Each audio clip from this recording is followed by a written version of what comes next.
پەسەندکردنی پەیڕەوی ناوخۆ و هەڵبژاردننی هاوسەرۆکانی یەکێتی هەنگاوێکی تری گرنگی خستە سەر خەرمانی سەروەریەکان. لێرەوە یەکێتی لەژێر ڕۆشنایی سەرکردایەتێکی هەڵبژێردرا و درێژە بە ستراتیژی ڕوونی خۆی دەدات و هاوسەرۆکیش شێوازێکی نوێیە، لووتکە و هەرمی دەسەڵاتی بەڕێوەبردنە کە بۆ هەموو ئەگەر و پێشهاتێک ئەنجومەنی باڵای سیاسی و بەرژەوەندیەکانی یەکێتیش سەرچاوەی ڕاوێژ و دواتریش ڕەزامەندی دەبێت. یەکێتی لە دوای کۆنگرەی چوارەمەوە یەکێتیە باڵا بەرزەکەی ناومێژووی نەتەوەیەکە، ڕاوێژ و گیانی هەواڵبەندی و دواتریش بڕیاری دروست و ڕاشکا و ستراتیژەکەیەتی. نوێبوونەوەی یەکێتی کە بەڵێنی هەواڵان بوو هێدی بە شادەمارەکانی جەستەی یەکێتیدا گوزەر دەکات. لەکوێ بەرژەوەندی نیشتیمان هەبێت، لە هەر کوێ دەرگایەکی خۆشگوزەرانی بەدی بکرێت، یەکێتی وەک ڕابردوو هەر ئومێدە سەر ڕاست و ئامانجڕوونەکەی جارانە، هەر یەکێتیەکەی مامی ڕابەرە، حیزبە ئاوەدانەکەی هەموو قۆناغ و مەشخەڵانی هەموو ئەو ساتانەشە کە هەمووان ئومێدی تیادا وندەکەن. لەکوێ مەترسی تیرۆر هەبێ یەکێتی هێزی بەگشتداچوونەوەیە، دەستی ئاشتی و یەکدەنگی هەموو ئەوانەشە تا مەزرۆی یەکهەڵوێستین.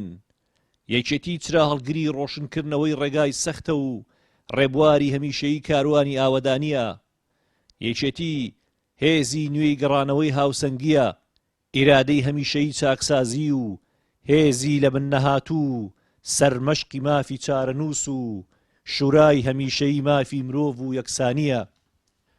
یەکێتی دەنگی ئازاد و هاواری هەموو ئەوانەشە کە هەواڵی ناو ئۆرگانەکانی یەکێتی نین بەڵام کوردستانین.